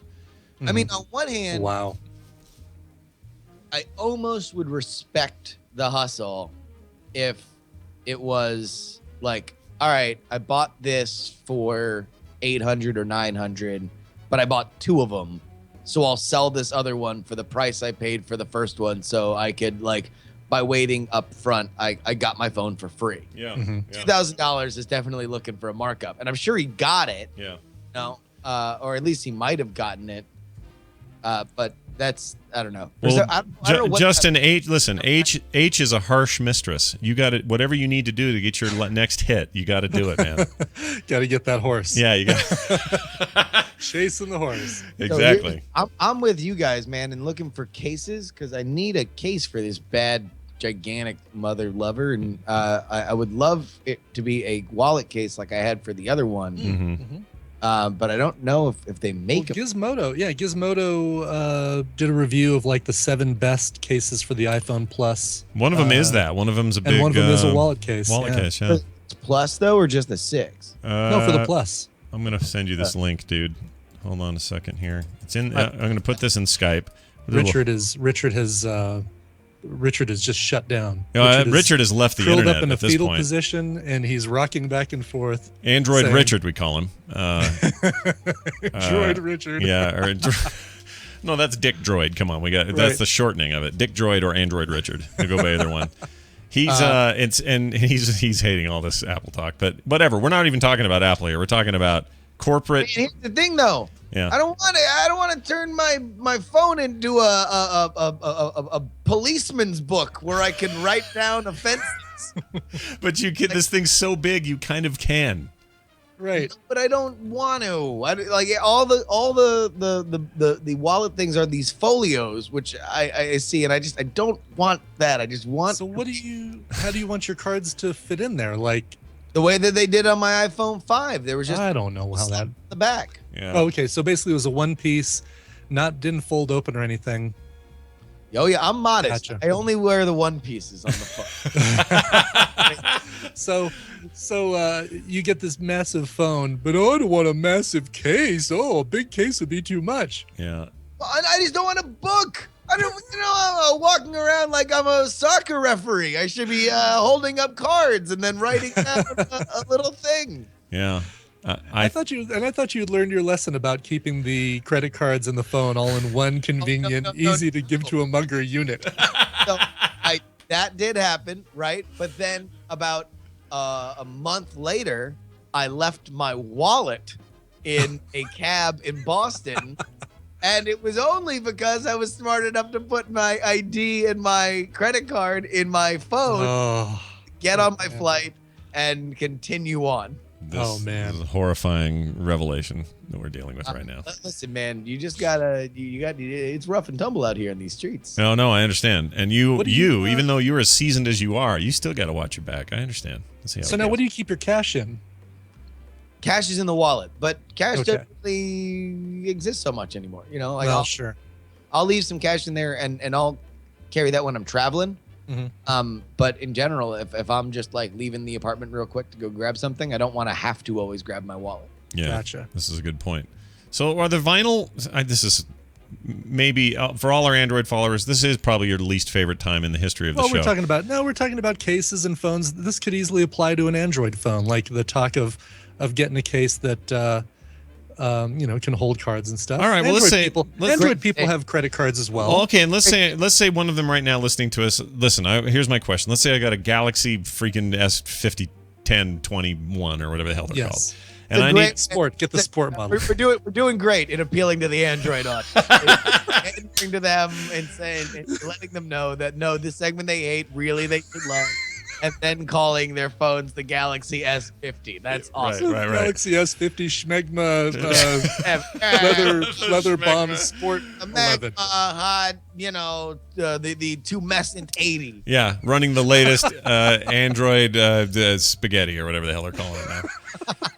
So, what about vinyl? Not vinyl, like little rubberized, grippy cases. How's everyone feeling about those these days? Because I'm drawn to that with these larger form factors. Even the 4.7, I feel like I want a grippier experience. You know, I want to be able to hold that, not having it fly out of my hand when I'm doing a selfie.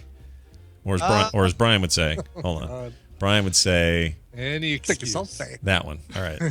Any excuse. Any chance I get to play that thing. I mean, where do you stand on that, Justin? Is it wrong for me to be concerned with such things?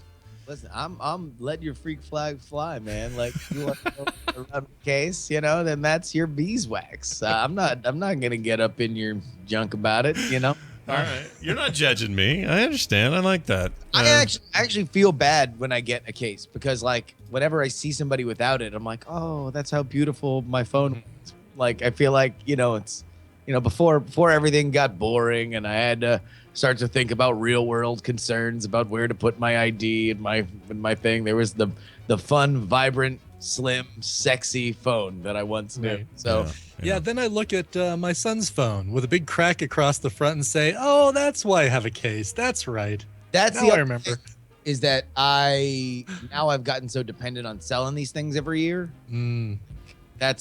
I would rather have the experience of that phone every single year and be able to flip it for more money.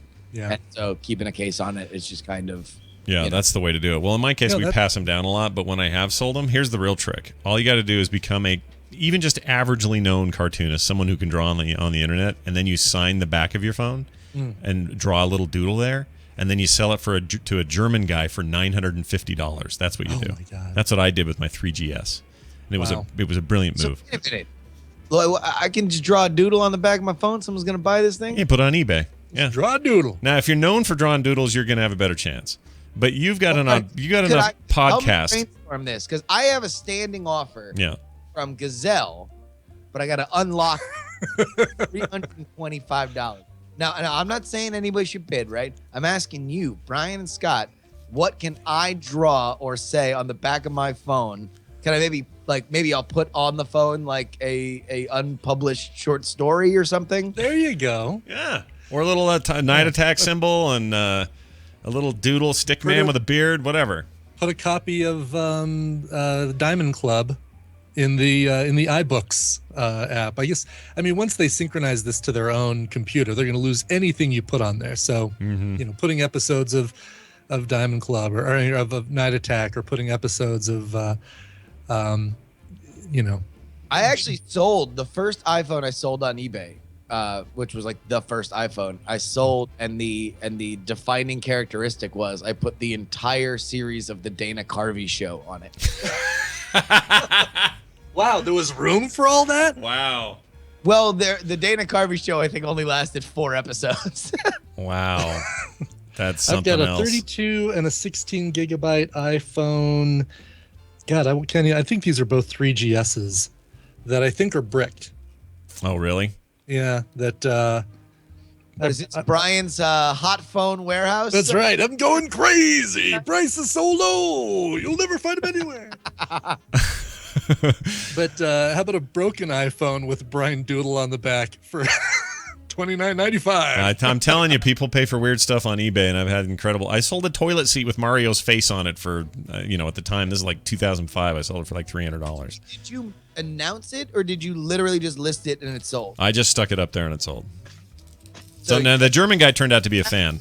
Like typing out Scott Johnson on eBay. Well, I may have said something on a show, like made mention of it or something, because the German dude turned out to be a fan. So it's entirely possible he got wind of it that way, and that's how he got it. I certainly hope so. That the person who paid $900 for the faced phone was buying it because he enjoyed your work. Yeah. Right? Because he liked stuff that's drawn on. Yeah, no, he could have bought one of my prints for a lot less or something, but it was like, oh, this is a unique thing. It was at the end of the life cycle of that thing. It was right before the 4s. Nobody was going to care about the phone itself. And it wasn't even in great shape. I mean, it had kind of been cracked a little on that old plastic round back they used to have and stuff like that. But the art made the difference. So you've got enough podcast cachet. I think you could probably sell that thing and do all right with it. All right, there was a unpublished Go Home Santa You're Drunk story in which Santa sells his franchise to Disney. Like he does, like you would. That I'll put on there, and you can have that. It's never been released. I'll actually have to finish it because I didn't like the draft. Yeah, so, and you also have to write real small, I guess, right? Yes, I'll write very, very tiny on it. Is it a white? Is it a silver phone? Like, or are you gonna have to do this on a black phone? Like, what's the rear of this thing? Oh no! I'll put it on the thing. I'll put it on the phone itself. Yeah, but once they plug it in and hook it up to their own iTunes, it's gone.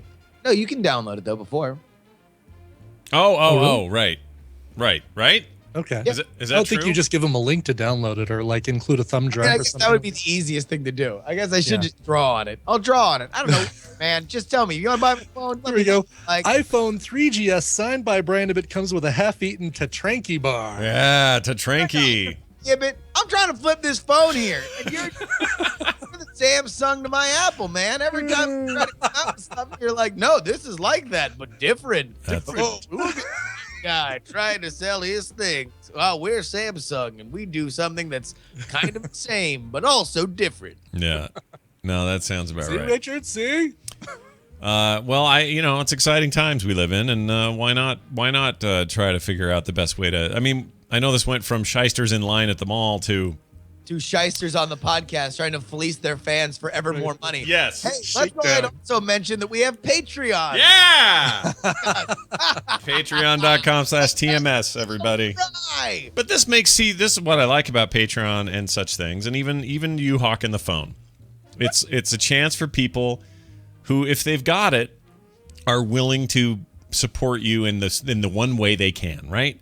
Yeah, so if that one way is a phone for $900, then hot damn, that's great for them. I'm going to send this to to Gazelle. Are you going to do Gazelle? All right. Well, I already I have the box. I literally just need to unlock it and put it in the box, and then we're done. And what are they giving you? $325. That's not bad.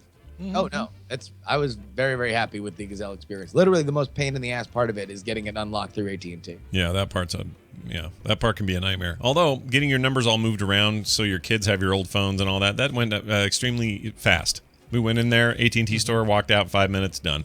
Yeah, they're great. They've got that stuff down. We do that every time there's a new phone in our house as well. Any of the stuff that keeps you with them, they're really good at. Mm-hmm. Anything where you need to move away from it or just unlock your phone, they are the super shits. Or if you want to order something, yeah, or you want to actually order something, yeah. And so I heard yesterday after the story about 9 hours there, and then finding out she could have just picked up the same phones at 4:30 in the afternoon. Are we hyperbole? I haven't listened to the show yesterday or today. Are we hyperbole 9 hours or literal 9 hours? Literal 9 hours. Literal 9 hours. Yeah, I'm not kidding. She got there at 5:30 in the morning. She came home at 4 o'clock in the afternoon. Yeah, my wife and I. 9 times. My wife isn't in. And she just showed up just now with a Jamba Juice for me, which I feel like I don't deserve after that 9 hours. How long did she have to wait for that? Hopefully nothing at all. You should put it in the kitchen and to make you wait 9 hours. That's a timer, Kim. It'll do that thing where it's like half foam by the end, warm foam by the end of the day. There was a guy who's like two spots in front of her who was offering his strawberry smoothie for $18. See, exactly. They know how to capitalize. So she was there for 9 hours because we thought this was our best chance. It was phones for her and me, and I had to work and do shows, and I had sponsors. I couldn't go. So she did it. She was willing. She wanted to. I just want to make that clear. This is something she wanted to do. She's like, oh, yeah, I got this. This will be great. I did it last year. I'll do it again. So she thought she'd be out of there like 10 o'clock or something in the morning. It just went forever. Record-breaking crowds, blah, blah, blah. There till forever, all right? So not to reiterate the other show the other day too much, but that's kind of what happened. So then we go to this AT&T store to do the switch around with the numbers. Right before the episode with you, by the way, that we did for Current Geek, and they had a second surprise shipment that day, which they never get usually, and they had a whole nother set of phones and had the ones we got just right there if we wanted them. So we could have literally picked them up in like 10 minutes. It was stupid, dumb. Turns out though, a bunch of other fans wrote in and said, "Hey, I work at a Radio Shack, and we have tons of them, and still do." And I wanted to say, well, that's because nobody's going to Radio Shack right now. But yeah, nobody knows the Radio Shack has that. I didn't know. Yeah. No, that was like the two Radio Shack reboots ago, where they were like, "No, we're not the place to find rabbit ears and transistor capacitors." Oh, and now it's like, we're the place that's going out of business. I don't know, whatever. You want a Radio Shack, please? Want a free remote control car? Yeah.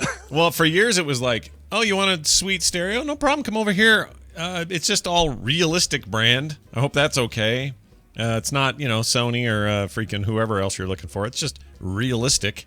And then nobody cared about that. And then they started carrying name brand stuff, and it's just too little too late. I don't know what to say about those guys. I feel bad. I feel like, and this is not a new opinion because I know I've heard it around, and I think it would take bold thinking.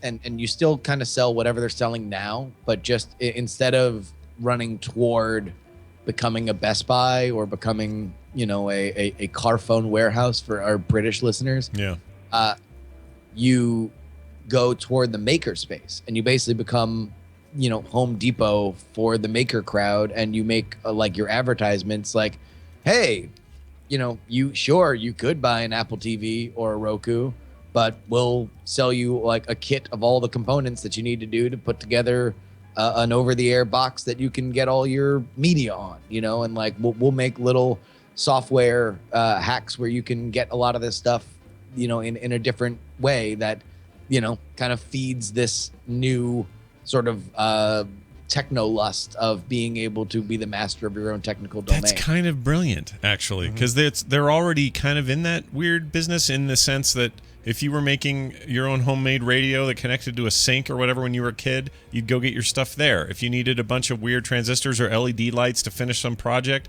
you'd go there. And when I needed weird podcast gear that I didn't want to wait for online, or I just needed a new XLR cable or something, I'd go there for that. Like, why not capitalize on being kind of a Home Depot, but for the maker community in a way? Well, it's like, what's funny is that Home Depot and Builders Square and all of these places have kind of become gigantic in like a Bob Vila sort of world, right? Like, we fancy ourselves, we all do home improvements. Here's a way that you can do them better and bigger in a way that you see people do it on the television. And who knows? I mean, like, the homebrew computer community of the 80s has become like Davy Crockett, basically, in terms of American lore. We look at Steve Wozniak like a John Henry type figure now, there's no reason why you can't use that as a reason to sell stuff, that like, hey, look, you can do this and do it now, and you can make it fun, and you can do it with your kids. I mean, you can totally tap into that. That's something that we haven't really seen as like commercial Americana yet, that I totally think could work, is like, hey, help build with your kid a gadget they would like. Not like the name brand thing, but something really fun that you could do, with, circuit board and, That's a brilliant idea. I don't know why they're not doing that. Maybe that's too risky of a thing, and they've got too many stores and too many employees to do something like that. Maybe they'd have to scale way back. But selling in that community, right? Like, there's nowhere you can point to and be like, oh, we'll be like this, except for like Maker, which still is known more as a magazine than it is a website, although I'm sure their website does fairly like good business. But it's like, if you're looking from a top-down organization standpoint with Radio Shack, you have franchise owners who are like, yeah, I don't know what the hell a Maker is, but people want iPhones. So we're going to sell iPhones. And if you try to force these circuit boards and soldering guns on us, I will literally spit in your face. I have such a weird history of that place, because on the one hand, there was kind of neat things there sometimes, especially as a kid.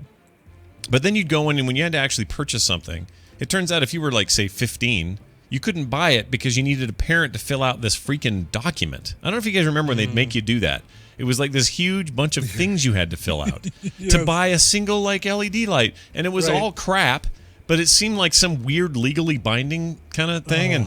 And I'll tell you what, though. Hey, but you got a free battery every month. I guess. You could run that during football, right? Or run it during basketball, or something in which it is a male-dominated audience by and large watching it.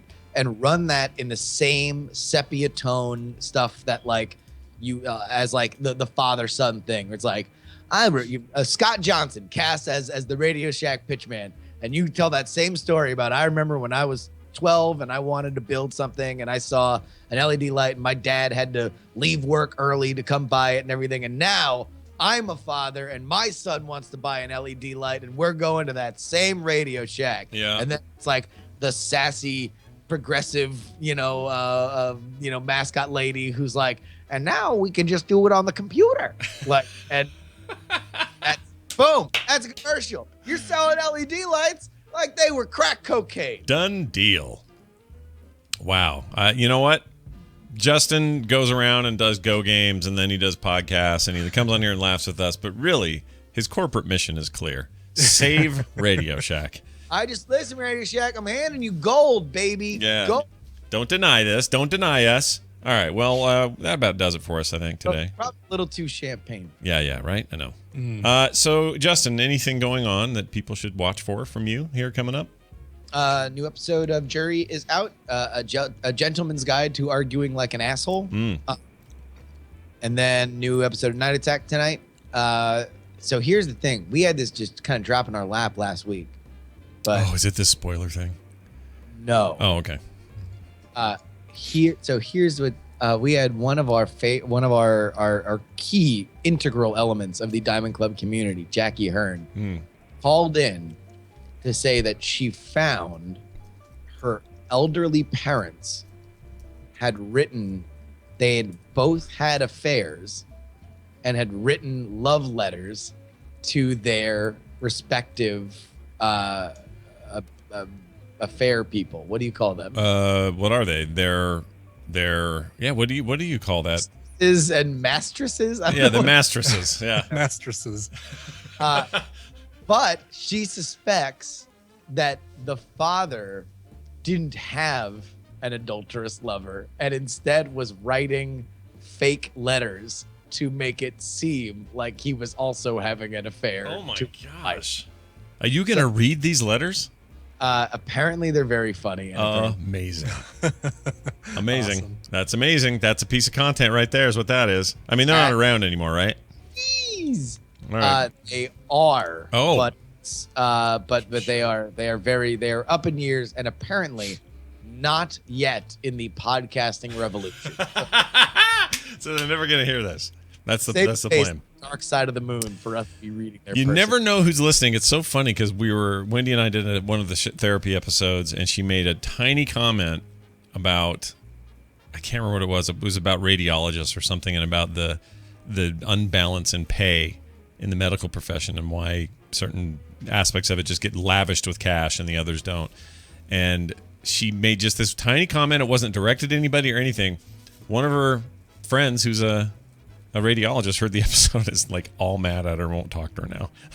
Wait, really? Yeah. Make too much money and the other radiologists don't? No, the radiology is kind of a racket that they make a crap. And I heard from actual radiologists from that episode who agreed and said that's why they got into it, because it's just there's enormous amounts of money in flipping a few switches. Like, it's really not that big of a deal. And this is their words, not mine. Because I don't know anything about radiology other than the time I was in an MRI machine and it kept going. Well, but really, Sorry, I what? totally get that. Yeah. But at the same time, and I would assume with radiologists, the reason why, and like, so if there's a disparity in pay, then that obviously is something that should be looked at and examined, right? And is open to critique. But you would assume that a radiologist gets paid a large amount of money, not because it's difficult, but because of the assumed risk that you're not going to come out the other end of their work looking like Toxie. Yeah. No, you're right. It's just to have her shut down and say, I'm never talking to you again, basically, would just kind of threw us off a little bit. No, he needs a some sort of medical examination to determine why he's such a butthole. Yeah. Talk to somebody again. It'd be funny if you listen to this show. Anyway, so yes. I don't care. I mean, Wendy has a friendship with you. I think you're a real thin-skinned jerk. There you go. See, now tonight, when you do all this grandpa stuff, it's going to be fine. It's going to be fine. None of that will come back to bite you in the butt. It'll be fine. What are they going to do? Wield a cane and chase you? You'll be fine. Not worried. Not worried. Coming after him. So that's tonight. So also the other thing is that what the person for whom is giving us this stuff, that's not her real name. So nobody really knows who these people are. They're just kind of characters in the email. Yeah. Oh, by the way, Andrew Friels and Twitter just said, there's a quick update here. Scott Johnson and Justin Robert Young, as a former Radio Shack employee, I can tell you the electronic parts aspect is all but dead. All they push is phones now. Oh, no, definitely. I mean, I think that's what they I think it would be, number one, the money is not necessarily in the parts. It would be in Radio Shack branded kits. Yeah. In mine. And then, you get into the maker bot kind of world. And I don't know. I think that it would take a reshaping of what they want to do. And I don't think they're going to do it. And I think they're probably just going to die. Yeah. That sucks, though. It's an institution. I know it does what it does and the market does what it does. But it'll be a sad day. Despite all the shitty shit I bought there, it'll still be slightly sad. So they are, as of 18 hours ago, they are desperately scrambling to avoid bankruptcy. Wow.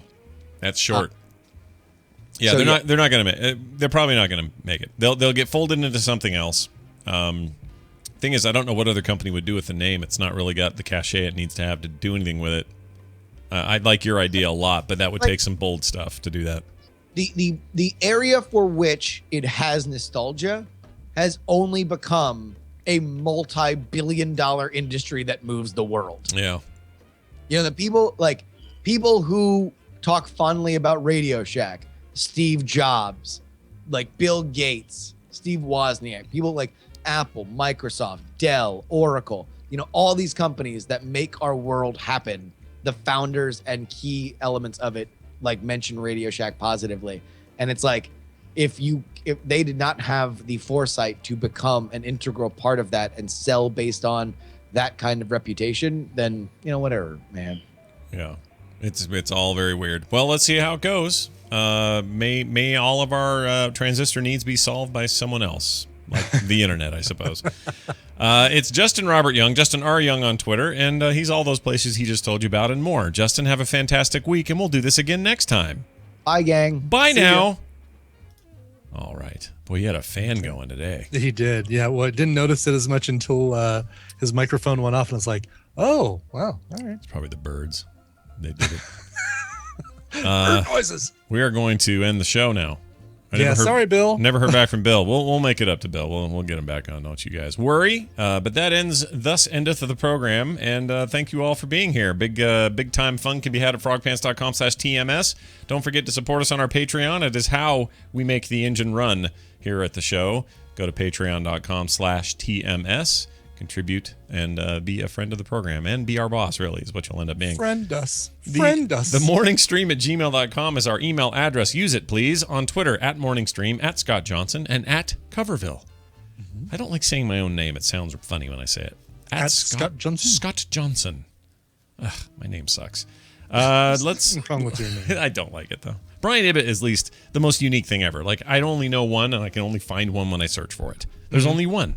It can be only one. I've killed the other Brian Ibbets. You are a special to snowflake. Make sure that I'm unique. You're truly a special snowflake. I am one of millions.